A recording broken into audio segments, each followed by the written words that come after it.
My ex-husband, Bryan, believes that he's being tortured through electricity. I hear the electronic noise. I get that inside of my head. He describes it as something electronic that goes through his body, messes with his mind. There's lots of things I get rid of in this room. Holy moly.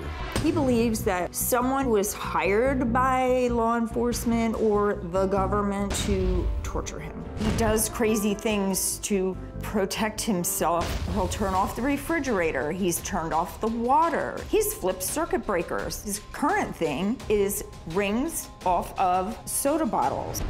A plastic ring in the headlight. Here's your cigarette lighter. You know what I mean? I got rings stuck where I don't even know I got them stuck.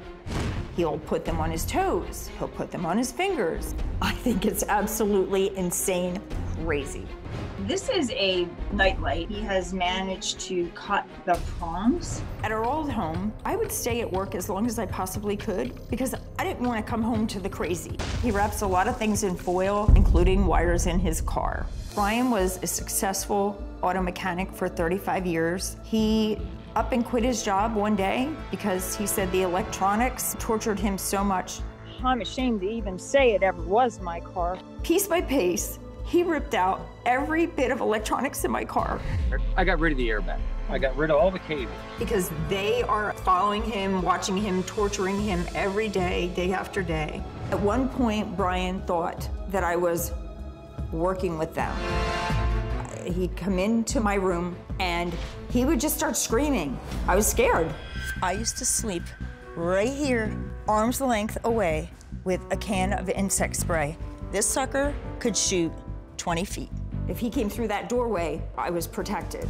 I didn't ever use it, but I came darn close. It has just physically and mentally taken a toll on our life, our marriage. I would like for Bryan to get some help. I would like him to get out of the house for good. Well, Faye, I'm glad you're here. Thank you. And I want you to know that I know you went to a lot of trouble to get here, and I take that very, very seriously. Thank you. And this affects millions of people, so I know this has just been terrible for you. It has been. Physically and mentally, I'm exhausted. I'm totally exhausted just dealing with him on a day-to-day basis. He does live with me now. He's my roommate. But boy, I wish he'd move on. Yeah. I really do. Now, okay, you were married for how long?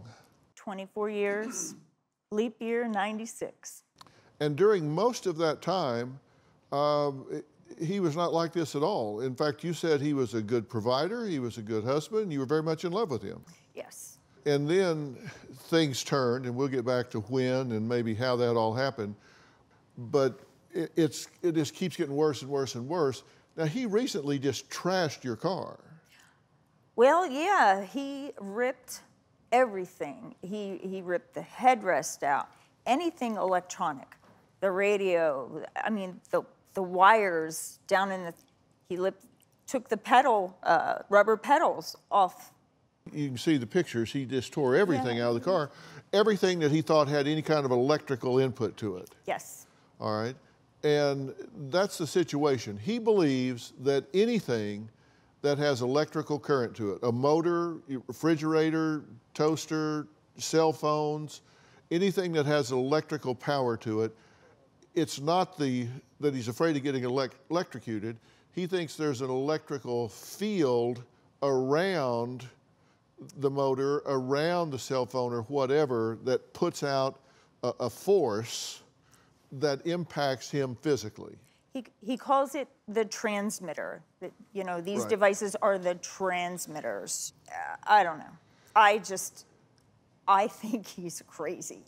Like, we all use cell phones. We all use computers. But God forbid.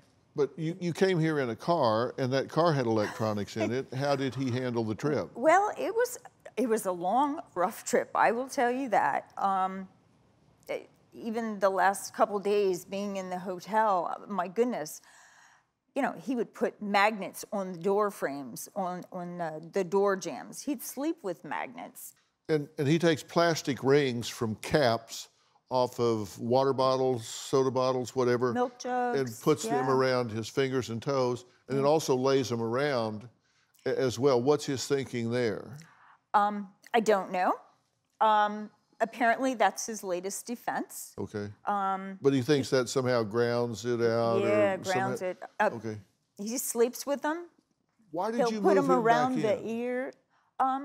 He has nowhere to go, no job, and I'm a sucker. Let's face it, I'm a sucker, and So you moved him back in, and he's just draining you dry. oh my God. Because you're not really a roommate, you're a hostage here. Pretty much, I live in my room, which is currently, it's my office, because I work from home since March.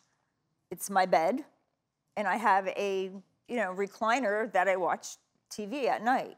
So I'm kind of like going from those 3 stations all day long, trying to avoid whatever he's doing. Now, he shaved all the hair from his body because he felt like the hair was conducting electricity. Yes, he's done that. He has done that, as a matter of fact.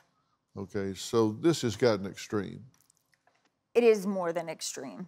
Okay. It is more than extreme. All right, now Faye says Bryan has resorted to some really out there measures. I mean, he's really gotten to some extreme practices to try to protect himself against them.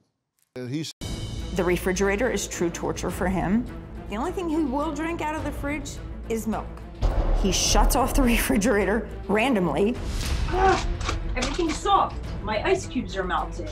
My nail strips are wilted. My ice cream is melted. I'm like, what the heck? So I turn it back where it needs to be, and maybe a day or so later, it's turned off again. Bryan seems to hide so much of his issues. He just doesn't want me to know that they are torturing him. This needs to go bye-bye. If I think my problem, see you bye. Simple as that. If it's airtight, you ain't coming out, buddy. I am tortured every day. There's an electrical current, there's an electrical path around the wire. That's what I'm dealing with. The electromagnetic frequencies given off by like refrigerators, fluorescent lights, anything that runs with an electric motor, it's always around. It's a means of surveillance to torture me. That's all they have left. When the torture occurs, the decibels will be on a slow incline. It'll just keep on getting higher and higher and higher. You start sweating. My shoulders stiffen up. Today's been a good day, you know what I mean? But I also got, 4 magnets in my pocket. The more magnets I can put together, the stronger the repelling force. My ears bother me, the shoulders bother me. I'm getting the flashing in the ear. Set her down there, tuck her aside.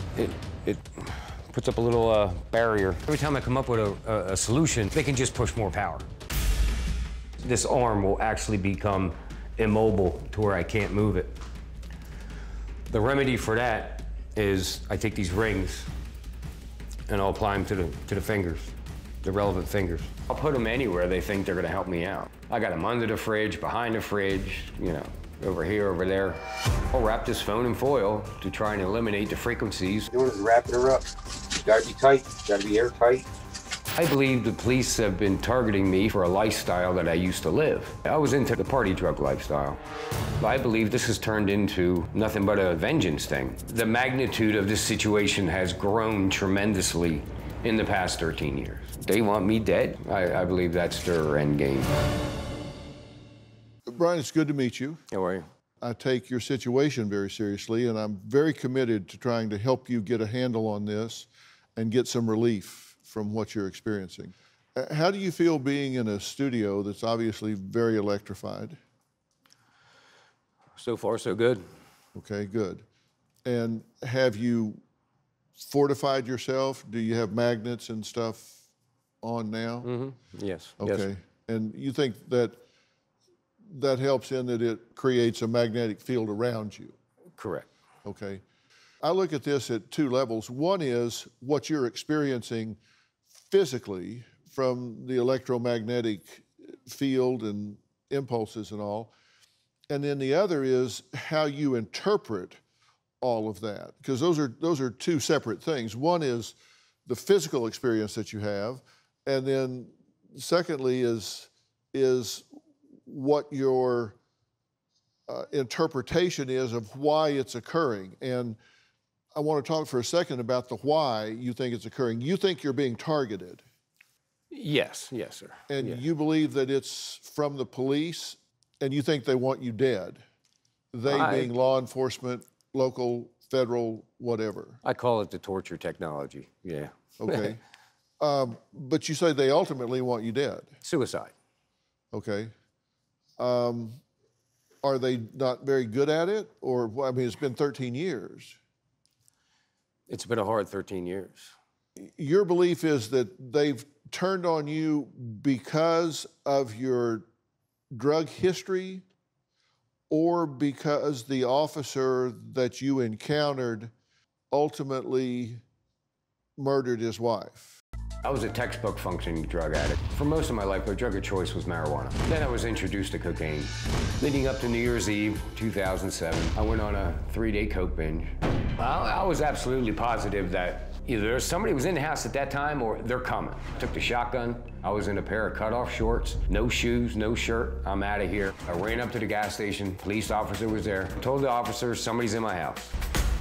There was no one in our house. When I was approached by the officers who came to the side of my bed, and then they proceeded to ask me, would you please come out and identify this man as your husband? Bryan was sitting there in the patrol car. He looked so bad. I was never in the cop car. I was not arrested. I was released on my own. Now I got charges coming in the mail. Reckless endangerment of a police officer, with a gun. Simple assault. The arresting officer, I believe, was having marital problems. So ultimately, the officer ended up killing his wife and committing suicide. 2 bodies found in a home in Northampton County. The victims are a Lehigh County sheriff's deputy and his wife. We're being told that trouble may have been brewing between the two for a while. But somehow Bryan thinks he was the cause. I think they want payback. Bryan is insistent that that's why they torture him on a daily basis. I've always told him time and time again, they would never target you. You're definitely not that special. Your belief is that they've turned on you because of your drug history, or because the officer that you encountered ultimately murdered his wife? And then committed suicide. And you think they blame you for that? I believe they blame me for pushing him over the edge. There's other things involved, but I feel that they blame me for pushing him over the edge. And what was it you did to push him over the edge? I told him I had a witness To? their court case against me that would prove that he lied on the stand in the preliminary hearing. About? About being handcuffed and secured in the car. I was never handcuffed. I was never handcuffed that night. Okay, but, listen, I work with law enforcement a lot, and whether you were handcuffed or not pales in comparison to whether or not you showed up high on drugs with a loaded shotgun. I find it hard to believe that they would shudder in their boots about some witness about whether you were handcuffed or not. Come on, you're on drugs with a loaded gun. He did not realize I was on drugs until we went back to the house. Here's what it said. The acts allegedly committed by the accused were reckless endangerment of another person, possession or distribution of a small amount of marijuana, possession of drug paraphernalia, and disorderly conduct. The affidavit of probable cause is you were carrying a loaded shotgun towards me. This is him writing. Defendant stated someone was robbing his residence with his wife inside, held against her will. Upon checking the residence, found green leafy vegetable substance downstairs in a blue smoking pipe. Bryan was not right physically and mentally. He was taken to the hospital for evaluation. He stated he had snorted 2 grams of cocaine, and the demons made him do it. Frankly, this is a pretty garden variety arrest, right? Yeah. But you think this triggered it in 13 years of a government conspiracy? It's the 20 years of surveillance. This was just the final step. So you think they were surveilling you before this? Oh, yeah, long before, long before. You just didn't know it? Correct. They surveilled you for 20 years. If they wanted to bury you, why didn't they do it? I can't answer that question. Because there's not a logical answer to it. It doesn't make sense, right? It really doesn't make sense, no. I have proved that the surveillance end of it is absolutely true. If you think you're under surveillance, there are things you can do. One thing I used to do, I'd take a boat horn. I'd blow a boat horn off inside my car with the windows rolled up. And if you're listening to me in another car and you jump, just like that, just like you just did there, I know you can hear me. You know, it's as simple as that. I have seen people react to this boat horn that there's no possible way that you can hear it or react to it without being on the other end of the surveillance. Okay, so your point is if you are in a closed-up car and you blow a boat horn and you see somebody in your mirror 5 cars back react, then they got a mic in your car. It was usually somebody I could look eye to eye in. Like across an intersection, if we're sitting at a stoplight, we're sitting at a stop sign, looking right in your eyes, hit a boat horn, and I watch you jump. If I blew a boat horn right now, would you jump? Yeah, absolutely. Absolutely. But if you were in a... Does that mean you're surveilling me? If you were in a sound-sealed area, and I am in a sound-sealed area, okay? Sound-sealed. No way you can hear me. And I blow a boat horn, and you react to it. Well, you don't know that it's sound sealed and what the decibel levels are and how much that boat horn carries. You haven't tested that. Yeah. These are feelings, not facts. Well, you can't hear the horn outside of the car. With the car doors shut, the windows up, you can't hear it. Well, Bryan believes he's been under constant surveillance since 1996 and to this day claims he regularly sees the government cars following him and waiting outside his home. In fact, Bryan says the exact secret technology used for him in terms of torture can be used as the ultimate spy tool. Take a look. They're tracking my every move. There's no doubt about it. And when the technology is not working, they surveil me. They get your location. They hear your conversations. And, Hold on 1 second for the helicopter, sorry. Helicopters will hover my house. When their technology is not working the way they want it to, that's when the helicopters show up. Yeah. Like I said, I'm having a good day. If you're around me long enough, you cannot deny the activity. You just can't do it. How can you deny that day after day? Last night in the hotel, I had a cigarette. It's got my DNA on it. And number 2, it's got my fingerprint on it. They found me because I left a cigarette butt behind. I fall asleep, I wake up, and my ears are screaming. When he ingests a product or uses a product, whether it's shampoo or deodorant or whatever, they can track him. He used to cut barcode labels out, and he doesn't do that anymore, and I couldn't figure out why. A phone number is a 10-digit encryption number. Barcodes are 10 digits. I'm gonna take the barcode off what I eat, put it in a phone, bang, block it, done. This is the only way a phone can identify an individual product or individual person. The phone, which is linked to me, is gonna block this identification number from affecting me. I'll hear a crack, you know, and it'll go chaotic for a little while, and then diminish. He says you can't be around him and not see what he's talking about. Have you seen government-issue cars lurking outside your house and following you when you're with him? Not at all, Dr. Phil. Not at all. And have you seen helicopters hovering over your car and house, following you down the street? We used to live next to an airport. They're just flying their planes. Nothing to do with you. You know, what makes you think you're that important? Like, they have bigger things to focus on, right? Seriously. I don't. I wish I was transparent. I wish I was, you know, I don't. What makes you so special? Well, I do. Seriously. Well, let's answer that question. How will the world be different for them if you're out of it? I read a book. I read many books about society identifying, locating what they feel is a psychopath or a sociopath. I believe I was labeled sociopath, psychopath, whatever, sociopath, when I attacked the court system. Hang on a second. Yeah. You know, show me the respect of answering my question. How are their lives, how is their world going to be different if you're out of it? I'm a nobody. I don't know how. I really don't know how I could, you know. So there's no payoff for them. Well, you see why I say there are two parts to this, right? Correct. One is there an electromagnetic syndrome here where he is in fact affected by electromagnetic fields? And then the other is the paranoia associated with why he's affected. One night, I rented a room in the Poconos. I pull into this hotel. The place doesn't even look like it was open. I said, need a room. I'll pay you double. Keep people away from me. I need to sleep. 15 minutes after I'm there, boom, I hear the door slam next to me.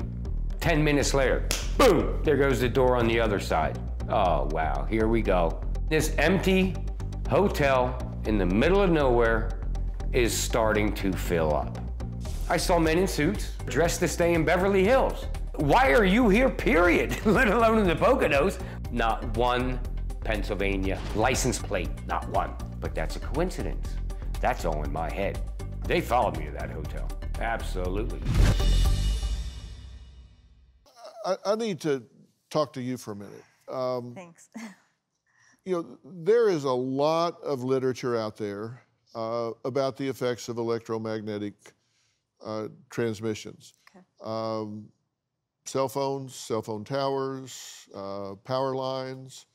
But the general conclusion from environmentalists is that the emissions are of such low intensity.